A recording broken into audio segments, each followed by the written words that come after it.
सज्जनों और देवियों, भोजन, कपड़े और रहने की जगह मिल जाती है तो धर्म की क्या जरूरत है? सत्संग की क्या आवश्यकता है?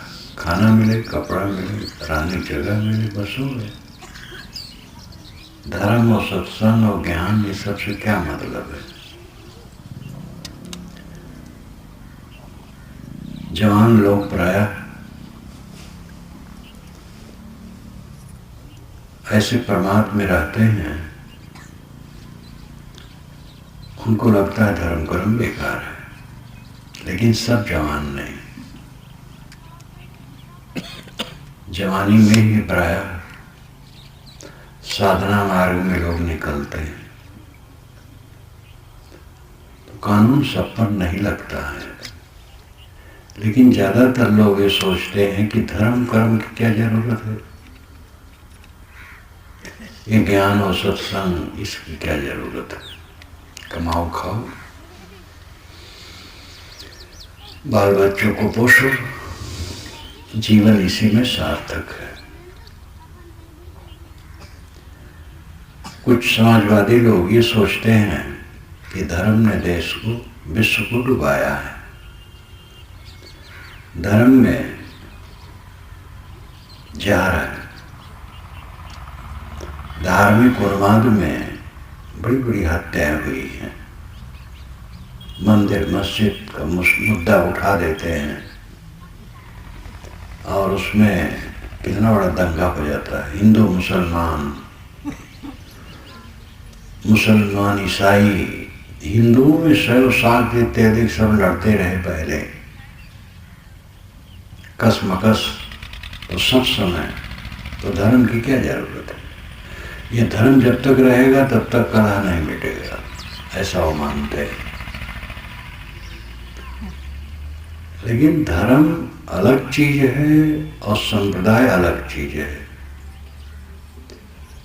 सांप्रदायिक भावना से कलह बढ़ता है, धर्म से कलह नहीं बढ़ता है।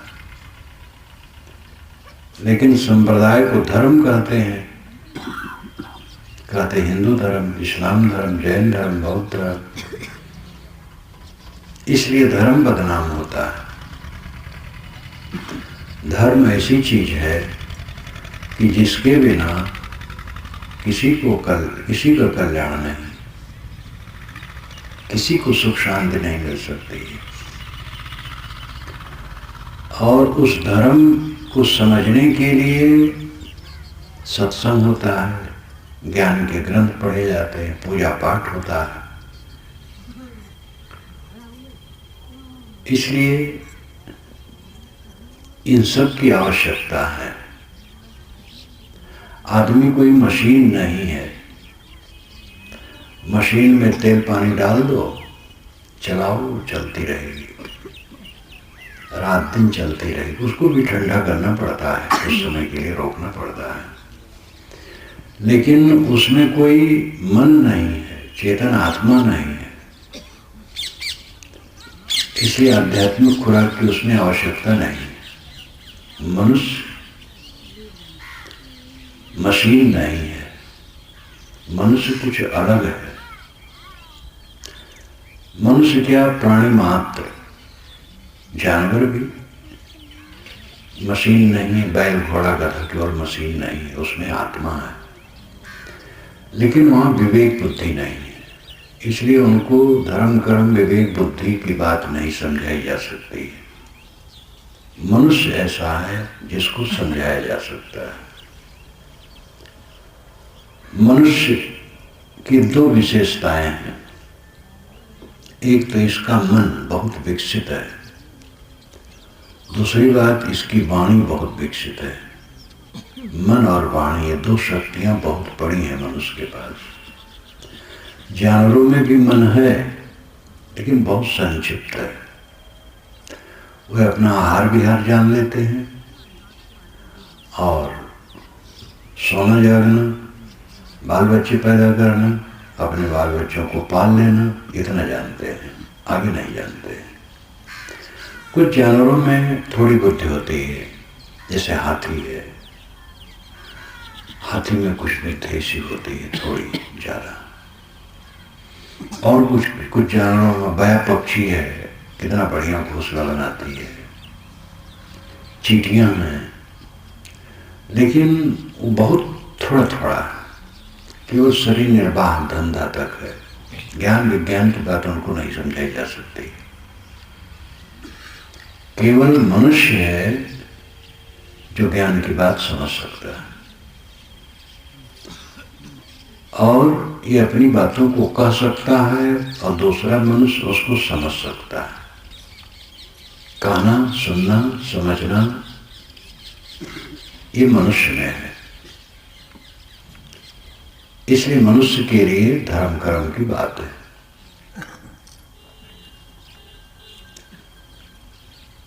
मन बहुत तेज है मनुष्य का, इसलिए वो ज्यादा समझता है और समझ समझ करके दुखी रहता है। कम समझे तो दुख न हो। बैल कम समझता है, एक बैल है, गाय है, भैंस है, बड़े बड़े शहरों के चौराहे पर बैठे पागुर मारते हैं, आंख मूंदे सोते हैं, इधर से उधर से गाड़ी ट्रक बसें धू धू करके चलती हैं, आदमी चलते हैं, उनको कोई चिंता नहीं, इसलिए वो परेशान नहीं। लेकिन आगे वो नहीं समझ सकते, उनका मन बहुत छोटा है, बहुत संक्षिप्त है, इसलिए सरल जीवन है। आदमी का जीवन जटिल है, इसका मन बहुत सोचता है, राग मानता है, द्वेष मानता है, अनुकूल मानता है, प्रतिकूल मानता है, हानि मानता है, लाभ मानता है, इसलिए इसका मन बहुत दुखी रहता है। ऐसा क्यों है? क्योंकि विकसित मन है।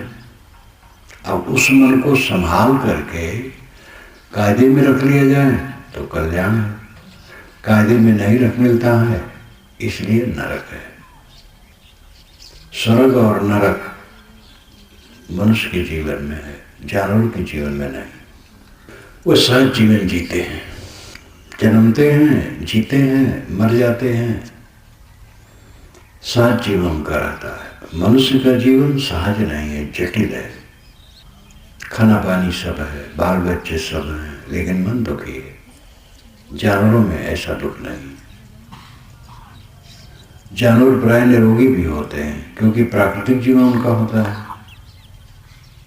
इसलिए आहार विहार सब कुछ संयमित होता है। प्रकृति से ही वह बद्ध है। आदमी भी प्रकृति से बद्ध होता तो विकास का काम न कर पाता, बोल न पाता, सोच न पाता। इसलिए आदमी का मन विकसित है, वाणी विकसित है, मस्तिष्क विकसित है, लेकिन संयम नहीं है। संयम न होने की वजह से सबसे ज्यादा दुखी है आदमी। आदमी के समान कोई जानवर दुखी नहीं है। पेट भर खाता है, तन भर कपड़े पहनता है, घर में सोता है, लेकिन सुखी नहीं, दुखी है। सोच सोच कर अनुकूल प्रतिकूल मान कर दुखी है। आदमी के लिए आत्मा परमात्मा पहचानना, सुधार करना, कल्याण की बात सोचना, कहना, सुनना, समझना, अभ्यास करना, ये सब आदमी के मनुष्य के जीवन में ही संभव है। इसलिए ये सत्संग का आयोजन होता है, नाना मतों द्वारा ज्ञान के ग्रंथ की रचना होती है, उसको पढ़ा जाता है और उसके अनुसार चलने के लिए अपने अपने शक्ति के अनुसार लोग प्रयास करते हैं। सब जगह से मनुष्य के जीवन में शांति लाने का काम किया जाता है। गलती वही होती है जहाँ ये मान लिया जाता है कि हमारा संप्रदाय सबसे ऊंचा है और यहीं से स्वर्ग और मोक्ष मिल सकता है, दूसरे से नहीं। वहाँ सांप्रदायिकता का चार आता है, वो गलत है। दुनिया में कोई संप्रदाय सबसे ऊपर नहीं है, सब समता में है। हमारा संप्रदाय ईश्वर का भेजा है, हमारी किताब ईश्वर की रचना है, हमारा महापुरुष ईश्वर का अवतार या पैगंबर है, इसलिए उसको जो नहीं मानेगा वो नरक में जाएगा, भवबंधन में पड़ा रहेगा। ये बात बिल्कुल गलत है। दुनिया की सारी किताबें मनुष्य की रचनाएं हैं और दुनिया के सारे संप्रदाय मनुष्य की चलाए हैं और दुनिया के सभी महापुरुष मनुष्य हैं, इसलिए सबका आदर होना चाहिए। एक किताब आकाश से आई होती तो उसको सब मानना, सबको मानना पड़ता है। सूरज है, सबके लिए मान्य है, चांद है, तारे हैं, पृथ्वी है, हवा है, पानी है, सबके लिए मान्य है। ऐसे एक किताब कोई आकाश से आई होती सबको मानना पड़ता, ऐसा कुछ नहीं है। इसलिए सभी किताबों का आदर करना चाहिए। दुनिया में जितने शास्त्र हैं सबको आदर देना चाहिए और दुनिया के जितने महापुरुष हैं सबको आदर देना चाहिए और दुनिया के जितने संप्रदाय हैं, जाति हैं, सबको आदर देना चाहिए। ये मनुष्यता है। सदगुरु कबीर ने इसी पर जोर डाला है। वो संप्रदाय की बात नहीं करते, इंसानियत की बात करते हैं और सत्य की बात करते हैं। बीजे को उनका ग्रंथ है, आप देखिए तो आदि से अंत तक ये नहीं कहते हैं कि मेरी बात ईश्वर की दी हुई है और मेरी बात शास्त्र की है जो ईश्वर ने दी है, मैं पैगंबर या अवतार हूँ, ये किसी पैगंबर अवतार को मानता हूँ, उसी से कल्याण, ऐसा कभी नहीं कहते। मनुष्यता की बात कहते हैं। इसलिए उनका ज्ञान मानवीय है। संप्रदाय, पुस्तक और महापुरुषों का जो दैवीकरण है वही नुकसानदेह है। मानवीकरण होना चाहिए। मानव सब मानवीय है। हम मानव हैं, मानव के लिए विचार करें, मनुष्यता लाएं। खाना पीना, सोना जागना, बाल बच्चे पैदा करना है तो सब जानवरों में है। आदमी की आदमियत इससे ऊंची है। खाना पीना तो सबको है, बिना खाए पिए चलेगा नहीं। सोना जागना है और विरक्त तो कोई बिरला होगा, गृहस्थी सब होते हैं अधिक, इसलिए वहाँ बाल बच्चे भी होंगे। बाल बच्चों को परवरिश करना, उनको शिक्षा देना, संभालना, ये सब कर्तव्य है। लेकिन अपने आप को समझना, आत्मा परमात्मा को समझना, बंध मोक्ष को समझना, सुख दुख को समझना, दुखों से छूटने के लिए उपाय समझना, वो काम करना, ये मनुष्य की विशेषता है। दुख सबसे ज्यादा मन का है।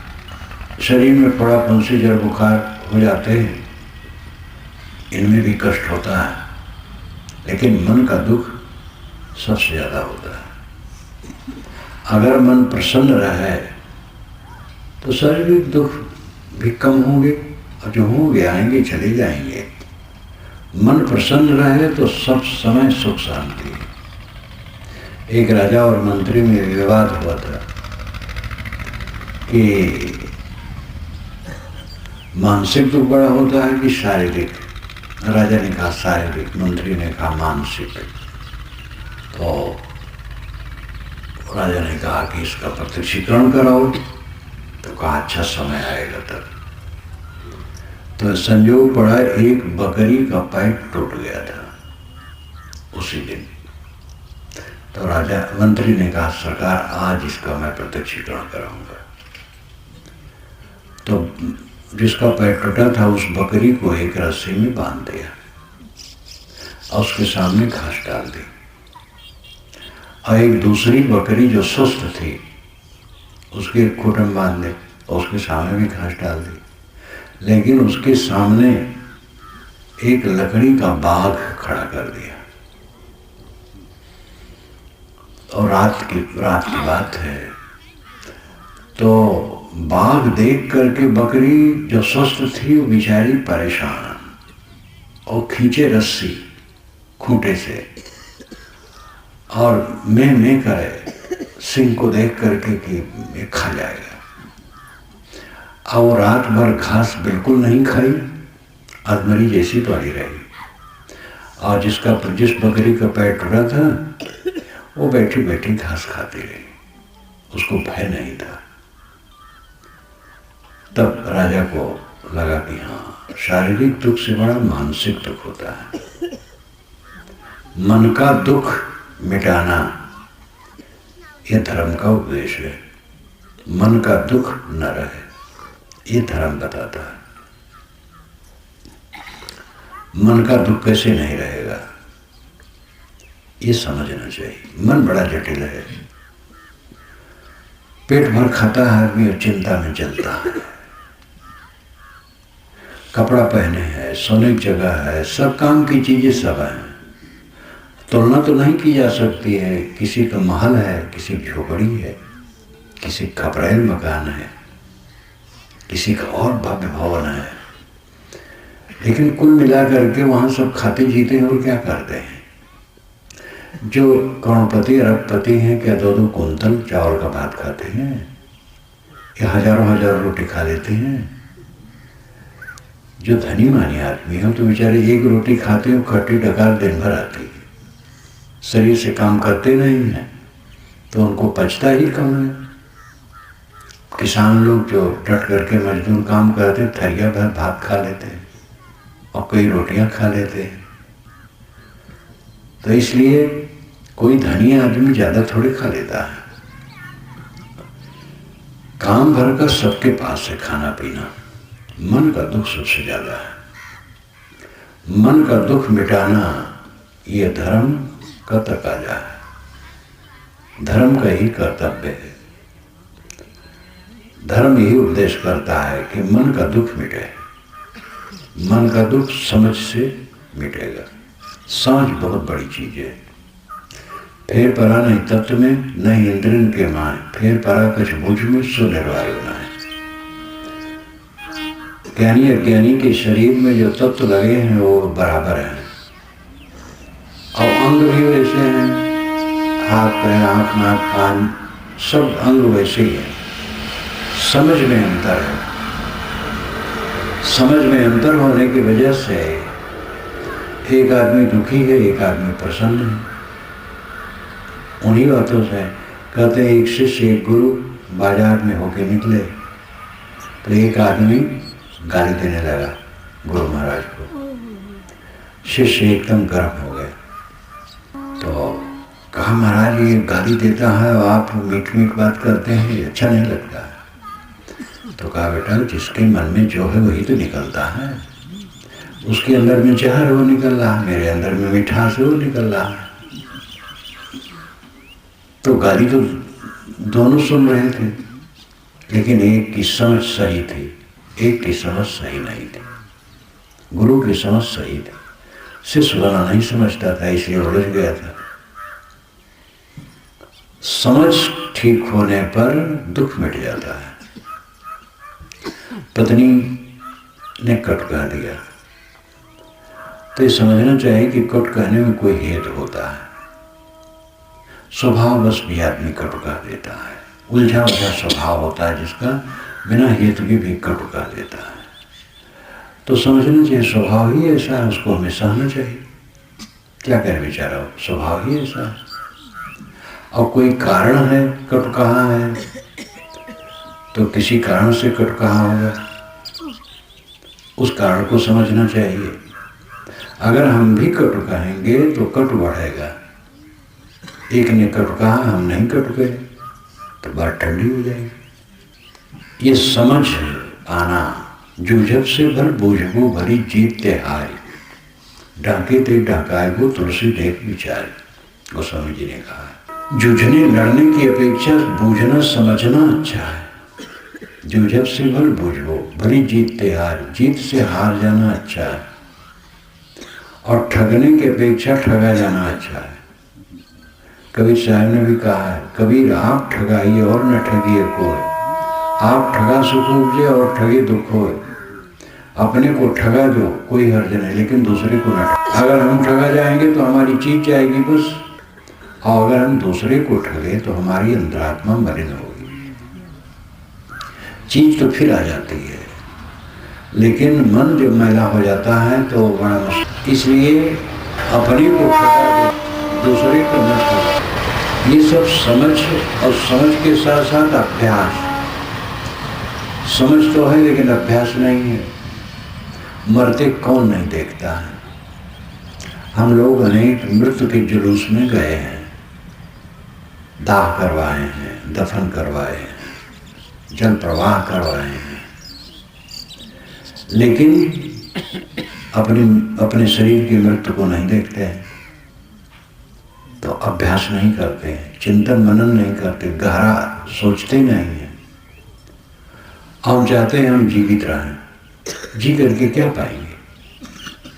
जीना मरना बराबर हो जाए तब जिंदगी। अब मरने से डर रहे हैं हरदम, मर न जाए, मर न जाए, मर न जाए। कबीर साहब कहते हैं मरना मरना क्या करे मेरी मरी बला है। मरना था सो मर गया, आपको मर नहीं जाए। क्या मरना मरना करता है। मेरी बला मर गई, बला अज्ञान अविवेक। मरना था सो मर गया, अब मरने कौन जाए। अहंकार मर गया तो मरना जीना बराबर हो गया। चिंता छुट गई, मरने का डर। मरता कौन है? जो निर्मित है। ये शरीर निर्मित है, बना है, इसलिए बिगड़ेगा, इसी को मरना कहते हैं। आत्मा न बना है न बिगड़ेगा, इसलिए वो आत्मा मरता नहीं, अमर है। आप आत्मा हैं, देह नहीं। देह मरेगी, आत्मा नहीं मरेगा। ये समझ हो तो मृत्यु का भय दूर हो जाए। अब इसका मतलब नहीं है कि सांप सामने हो तो उस पर चले जाओ, भैंसा मर कहा आ रहा है तो भिड़ जाओ, आग है तो उसी में चले जाओ। ये कोई समझदारी थोड़े। आग से हट के चलो, भैंसे से हट के चलो, सांप से हट के चलो, दुर्जन आदमी है हट के चलो। ये तो समझदारी भी समझदारी है। लेकिन मृत्यु कब है? ज़्यादातर तो लोग ये सोचते हैं जब हम मर जाएंगे तो हमारा घर लुट जाएगा। जितने घर हैं सबके मालिक मरते हैं, सबके घर चलते हैं। और जब जहाँ जो रुकना होता है वो रुक भी जाता है, उसको भी कोई रोक नहीं सकता है। आदमी को चाहिए कि प्रसन्न रहे, मेहनत करे और मेहनत में जो मिले उसमें प्रसन्न रहे, और सबके साथ सुंदर बर्ताव करे। भूल चूक हो जाए उसको सुधार ले, और दूसरे की भूल हो उसको क्षमा कर दे। सरल जीवन। पत्नी की गलती क्षमा कर दो, पत्नी ने कट कहा आप क्षमा कर दो, प्रेम से बोल दो। लड़के ने, बच्चे ने, किसी ने भी कट कहा आप सालो और मीठा बोलो, गांठ न बांधो। उन पर भी ये असर पड़ेगा, आपका मन शीतल रहेगा और उन पर भी असर पड़ेगा। बराबर ये काम करो, देखो कितना संभल जाएगा। यही नहीं संभाला जाता है, बस दोनों दुखी।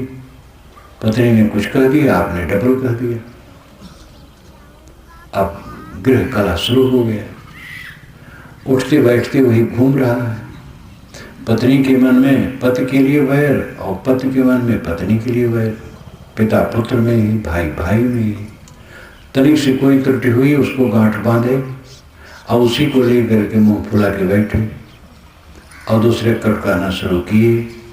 और ये सब प्रक्रिया निरंतर चल रही है। चित्त जल रहा है सबका, खाना पीना भी सब पानी हो जाता है। ये समझ होनी चाहिए, और समझ के साथ अभ्यास। अभ्यास है सहानुभूति, सह लेना। समय से भूख प्यास भी सह ले, हड़बड़ाए ना, उलझे ना, और कटवचन सह ले, हानि लाभ सह ले। लाभ आता है तो लाभ में बहुत फूल न जाए। लाभ आया और गया, हानि आई और गई, कुछ रुकता है।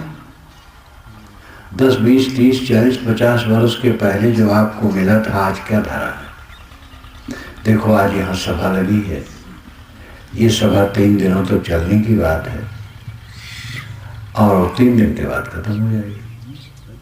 अभी सभा बैठी है, कुछ मिनट के बाद खत्म हो जाएगी। और इससे ज़्यादा समझने की बात तो हमारी बीती हुई बातें हैं। अपना अपना बचपना याद करो, उसको खोजने जाओ, कहाँ मिलेगा।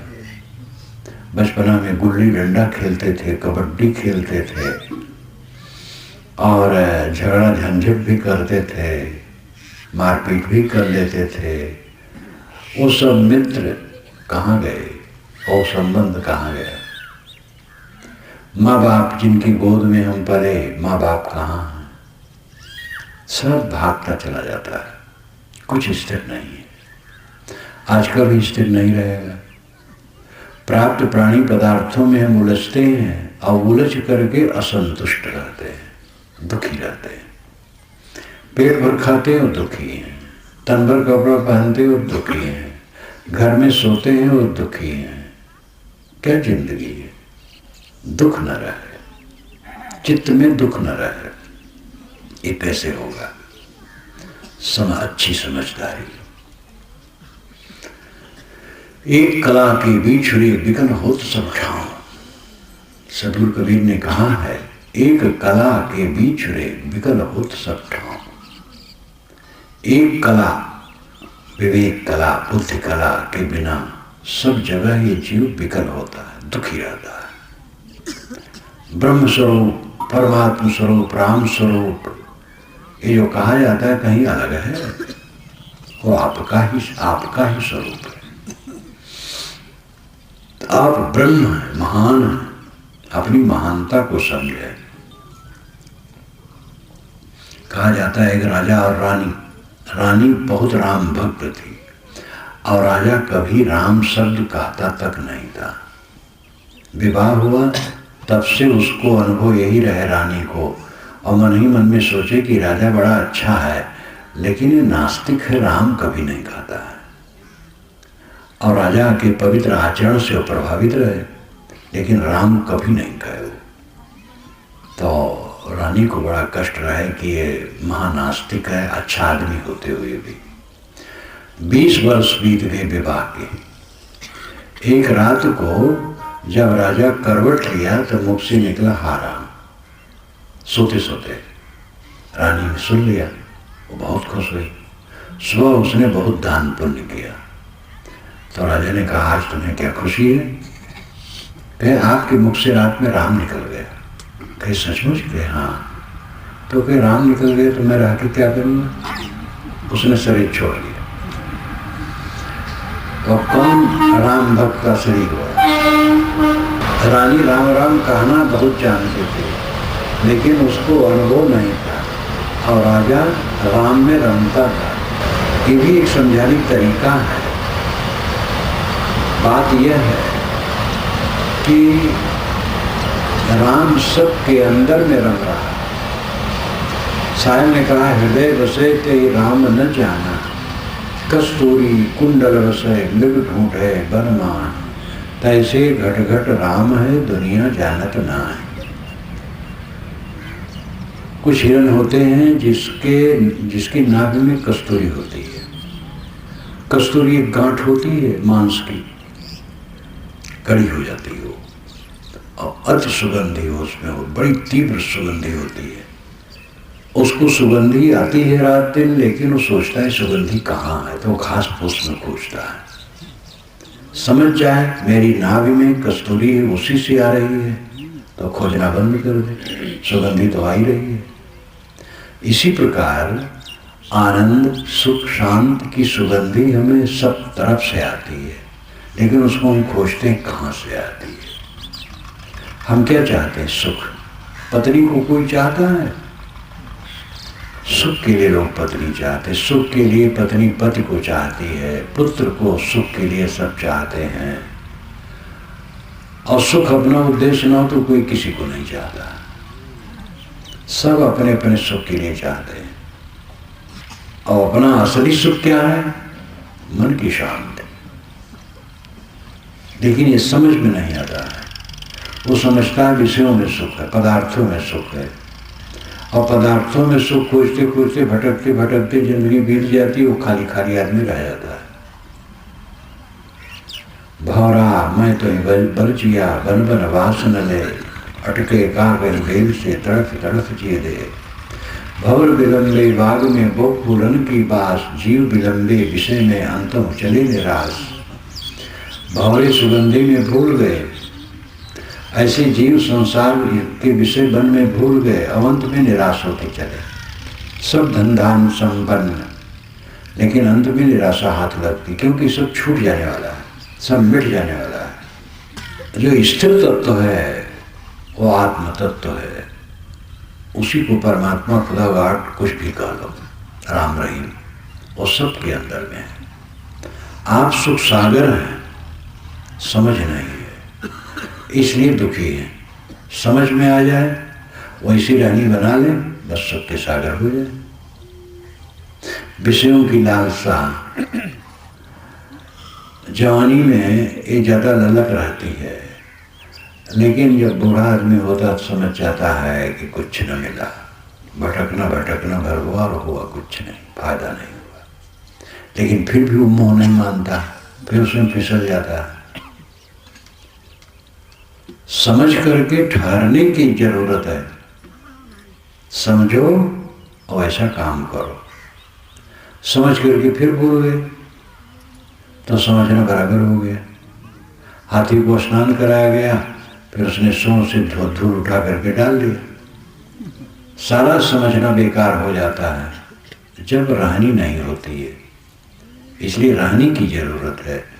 जिसको गलत समझो उसको छोड़ने के लिए कमर कस लो, और जिसको सही समझो उसको ग्रहण करने के लिए कमर कस लो। गांधी जी से एक ने पूछा था, विदेश का पत्रकार था, तो कहा, बापू जी आप देखने में कोई बड़े सुंदर नहीं हैं और आप कोई बड़े विद्वान भी नहीं हैं, आपके प्रवचन में भाषण में कोई कलाबाजी नहीं, सीधा साधा बोलते हैं, क्या कारण है कि पूरी दुनिया आप पर लटक हुए? देश के नहीं विदेश के लोग भी सब आपके प्रति बड़ी भावना सबको है। गांधी जी ने कहा, मैं और तो कुछ अपना गुण नहीं जानता हूँ, एक जानता हूँ, जिसको मैं गलत समझ लेता हूँ उसको छोड़ने के लिए कमर कस लेता हूँ, और जिसको सही समझता हूँ उसको ग्रहण करने के लिए कमर कस लेता हूँ। जीवन में ये सबसे बड़ी बात है, दोष को त्याग देने के लिए दृढ़ हो जाना और सद्गुण को ग्रहण करने के लिए दृढ़ हो जाना, ये जीवन की सबसे बड़ी विशेषता है। और आदमी की यही कमजोरी है कि जो समझता है ये कर्तव्य है, नहीं कर पाता है, और जो नहीं कर्तव्य हो वही करता है। जो नहीं खाना चाहिए समझता है, बारंबार वही खाता है। अब बीड़ी तंबाकू सिगरेट शराब कबाब सभी जानते हैं कि गलत है। जितने तंबाकू पान खाने वाले बीड़ी पीने वाले, ये सबसे मैंने पूछा कि इसमें क्या फ़ायदा है? फ़ायदा तो नहीं है। तो नुकसान क्या है? नुकसान तो है, फिर क्यों करते हो? आदत हो गई है। अब आदत हो गई तो छोड़ो, कौन छोड़ेगा? आदत तुम बनाए हो तुम ही छोड़ सकते हो। आदत बनाना तो सरल है, छोड़ना कठिन होता है। जब जब जो आदत पड़ी है तंबाकू बीड़ी इत्यादि की, तब उसमें देरी नहीं लगी है, बड़े आराम से पड़ गई है। लेकिन अब छोड़ने को तो पिनाक, वही आसक्ति प्रबल है।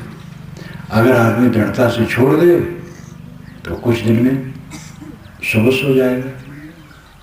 मेहनत करो, सह लो, 1 सप्ताह में काफ़ी सबस हो जाओगे। फिर ऐसे बीतने दो, सह लो। तंबाकू बीड़ी सिगरेट शराब कबाब कोई छोड़ दे तो क्या मर जाता है?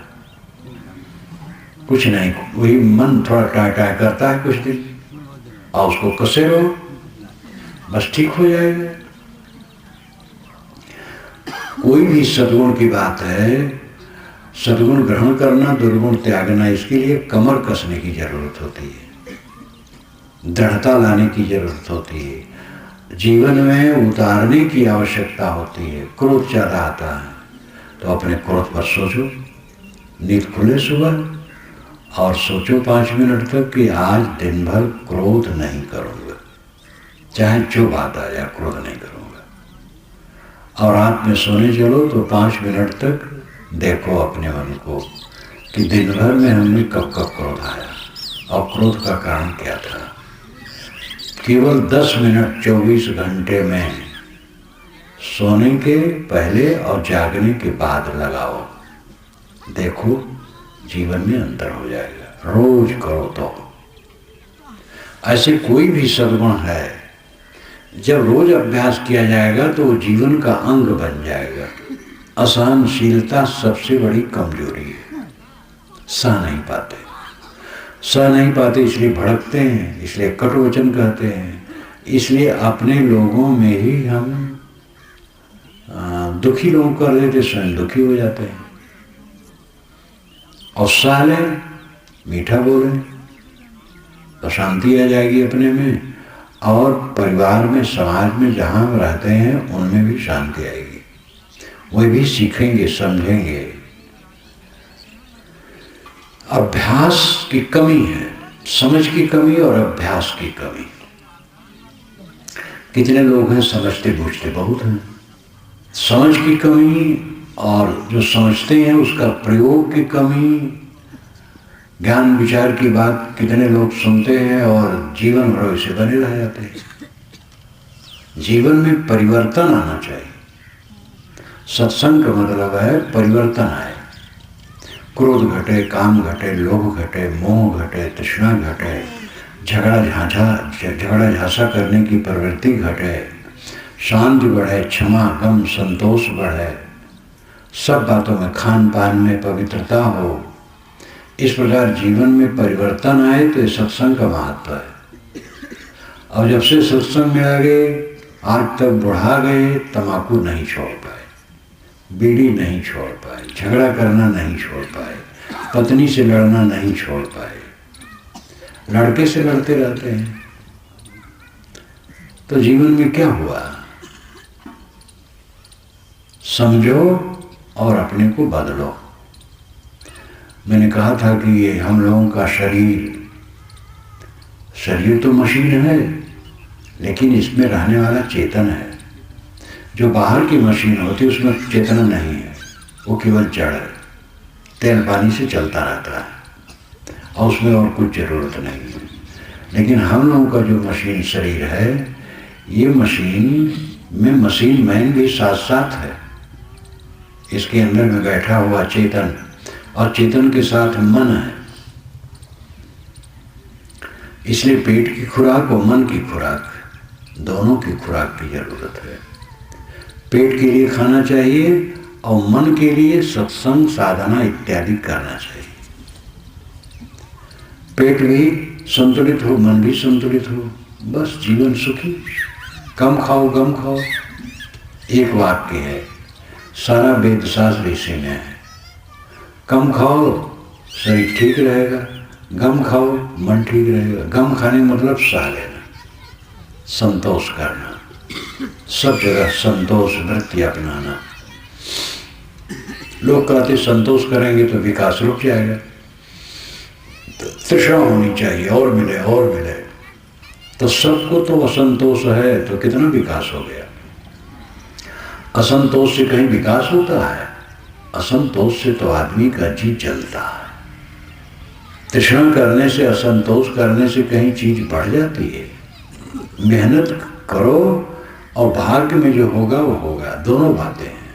भाग्य भी कुछ चीज है, लेकिन भाग्य के भरोसे पर बैठो ना, मेहनती रहो।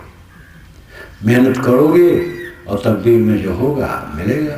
परिश्रम और तकदीर दोनों में जो होना होगा होगा, उसके लिए निश्चिंत रहो।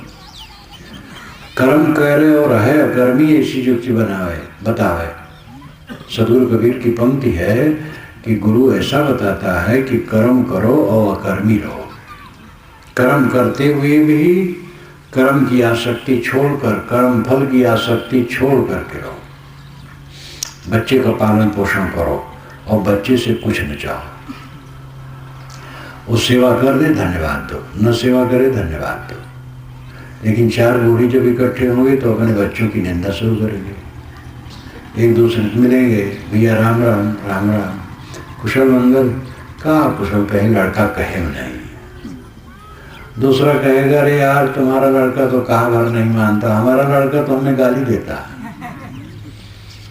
ये बूढ़े लोग अपने बच्चों की निंदा करके अपने बच्चों से हाथ धो बैठते हैं। बच्चों की निंदा न करो।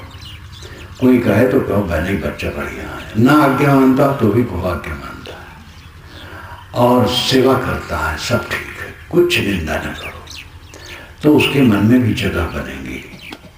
अब आप निंदा करोगे तो और बात जरूर जाएगी उसके कान में। अच्छा कहो तो कहने वाले कम है, बुरा कहो तो जरूर कहने वाले हो जाएंगे, और कहेंगे बढ़ा चढ़ा करके। आप किसी भावना से कहेंगे, वो कहने वाले और भावना से कह देंगे। वही बात रहती है, स्वर अंतर रहता है, भाव अंतर रहता है, लेकिन कही हुई बात जब दूसरा कहता है तीसरे से तो भयंकर लगती है। आमने सामने हो तो भयंकर नहीं लगेगी।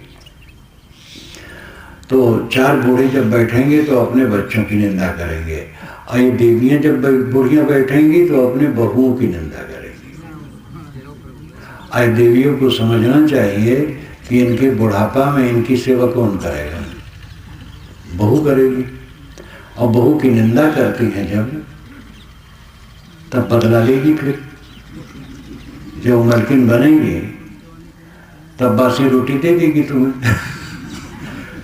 इसलिए बहू को पुत्री मानो। बहू पुत्री है, अपनी पुत्री तो अलग चली जाती है, जब सेवा करने समय आता है तो अलग चली जाती है। बाहरी पुत्री जो आती है वो आपकी बहू बनती है और वही आपकी सेवा करेगी। इसलिए पुत्री को बहू मानो और उससे स्नेह का व्यवहार करो। भूल चूक हो जाती है, भूल चूक किससे नहीं होती है? ये देह ऐसी है, भूल चूक हो जाती है। बोलने में, बरतने में, उठने बैठने में, खाने पीने में, कर्तव्य कर्म में जो काम करना चाहिए नहीं कर पाए, असावधानी हो गई, प्रमाद आ गया, भूल हो गई। वो बात करते करते बात में भूल हो गई, लेने देने में जैसा चाहिए था लेने देना नहीं कर पाए, भूल चूक हो जाती है। तो भूल एक से नहीं होती है, सबसे हो जाती है। इसलिए दूसरे की भूल को क्षमा कर दो और अपनी भूल को छोड़ दो, बस सुखी रहो। झोपड़ी है और चटाई पर रहते हैं और रोटी नमक खाते हैं, लेकिन आपस में प्रेम है तो स्वर्ग है। और सब कुछ संपन्नता है, लेकिन कलह है तो नरक है। सत्संग ये बताता है कि प्रेम से रहना सीखो। शाम को जब इकट्ठे हो तो एक दूसरे से हंस हंस कर बात करो। कितने घरों में शाम को जब लोग इकट्ठे होते हैं तो एक दूसरे से बोलते नहीं। अगर एक बोल दे तो दूसरा टपट लेता है या उतरे नहीं देगा।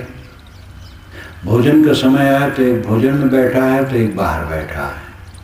पिता के साथ, पुत्र के साथ, भाई के साथ भोजन करने भी उदारता नहीं।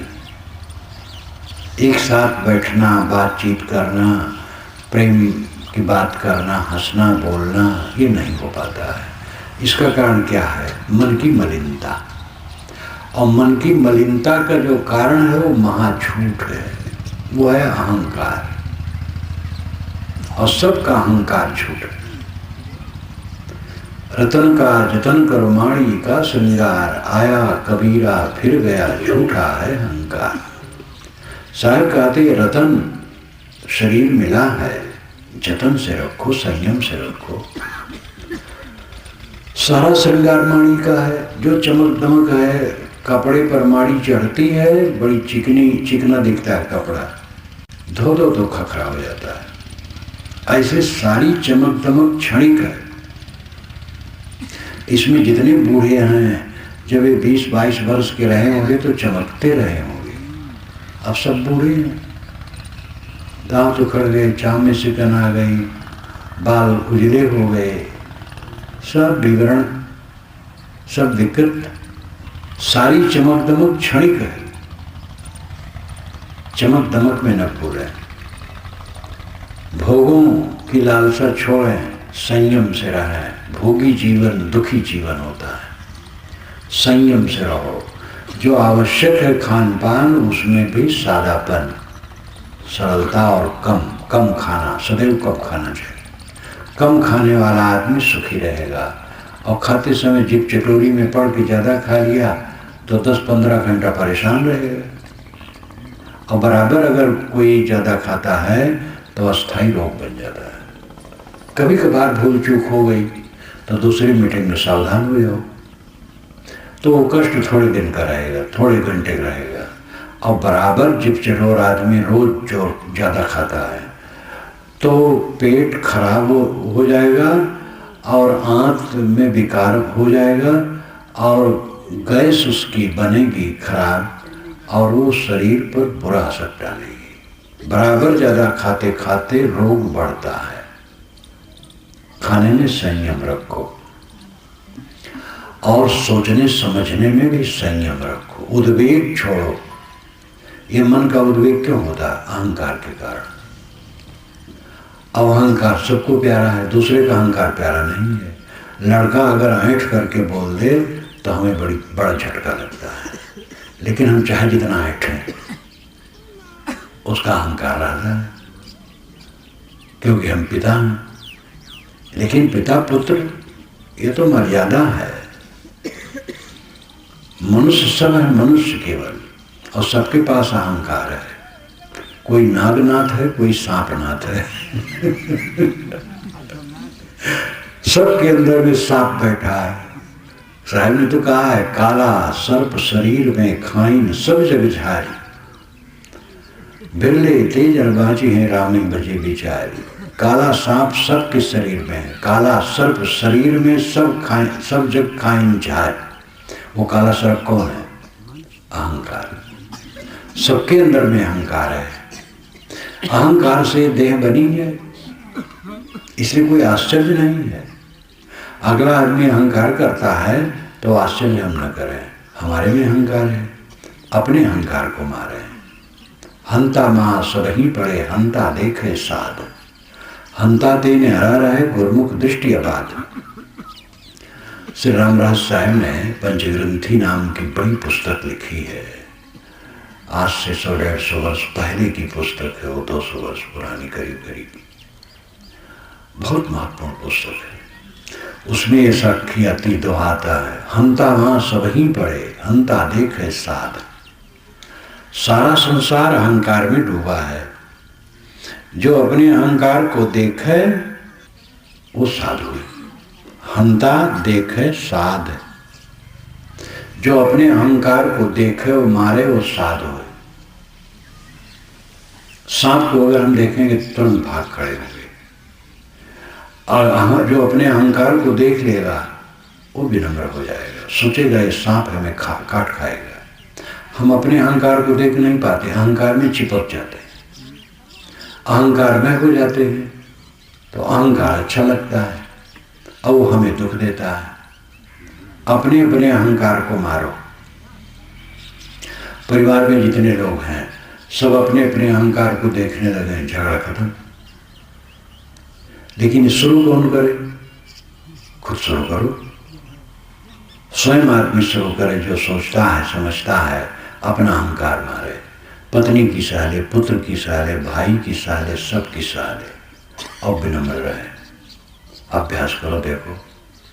लेकिन कहते हैं कि इसमें तो ठीक नहीं है, तो फिर बहुत तनजली है, बदइज्जती है इसमें। अपनी बदइज्जती नहीं है, सहने वाले की इज्जत है, बड़बड़ाने वाले की बदइज्जती है। एक आदमी गाली देता है, एक आदमी शांत खड़ा सुनता है। दोनों में वीर कौन है? जो सह लेता है। गाली देने वाला कमजोर है, वो बड़बड़ा रहा है, और जो सह लेता है वो वीर है। कमजोर आदमी नहीं सह पाएगा, बलवान आदमी सह पाएगा।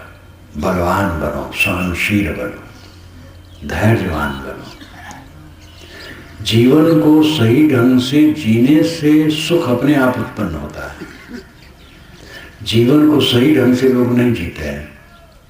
धर्म कर्म में पूजा पाठ कर ली, कीर्तन कर लिए, कुछ औपचारिक काम कर लिए, बस जहाँ के तहाँ है वैसे वैसे हैं। कबीर साहब कहते हैं अपने जीवन को बदलो,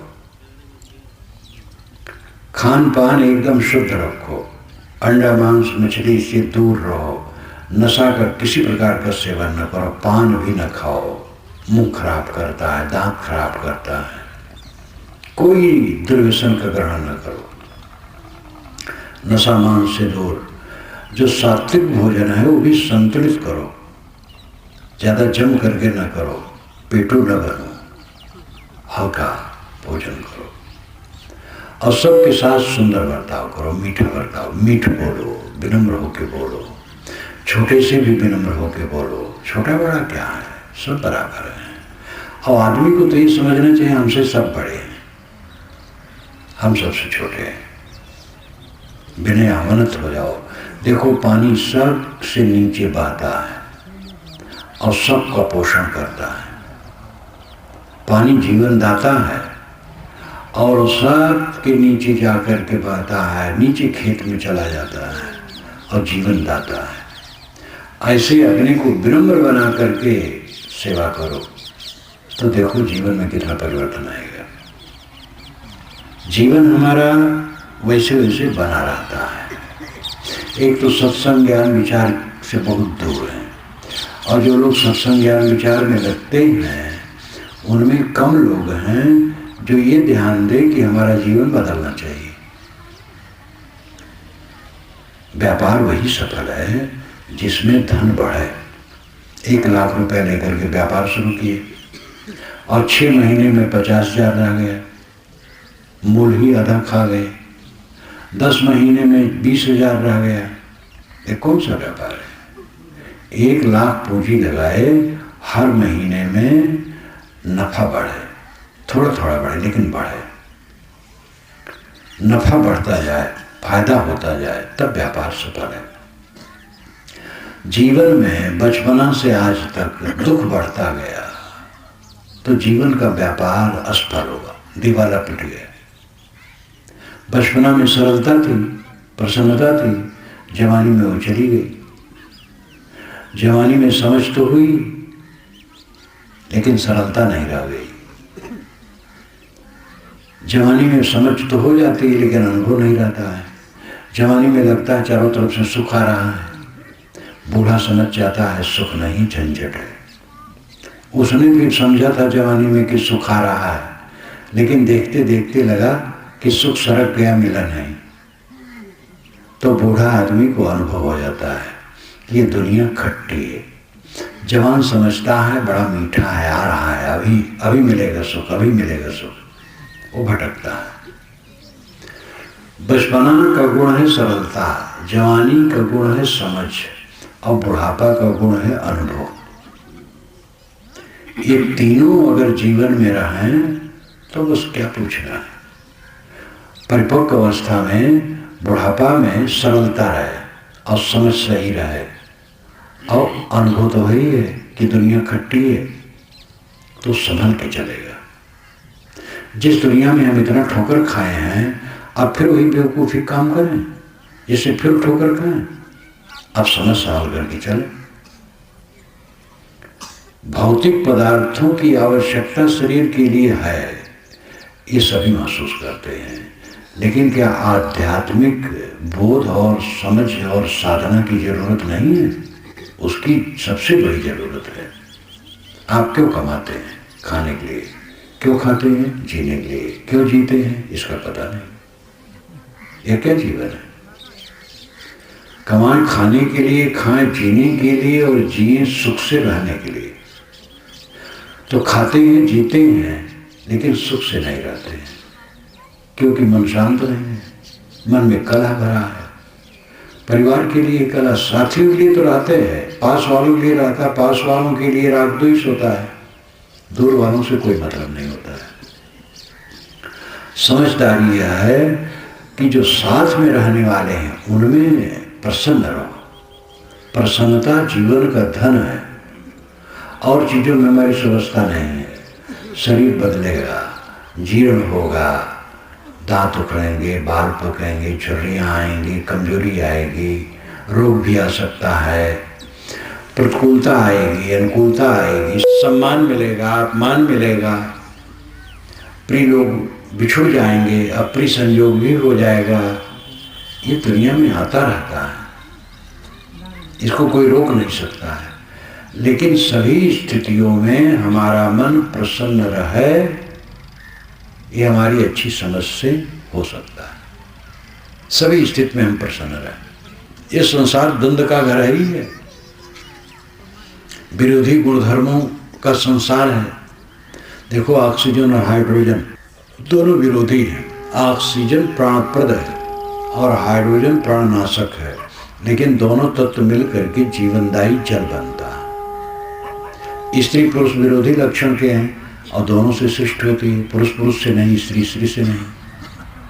मिट्टी मिट्टी से कुछ नहीं बनेगा, उसमें पानी चाहिए और अंश चाहिए तत्वों के।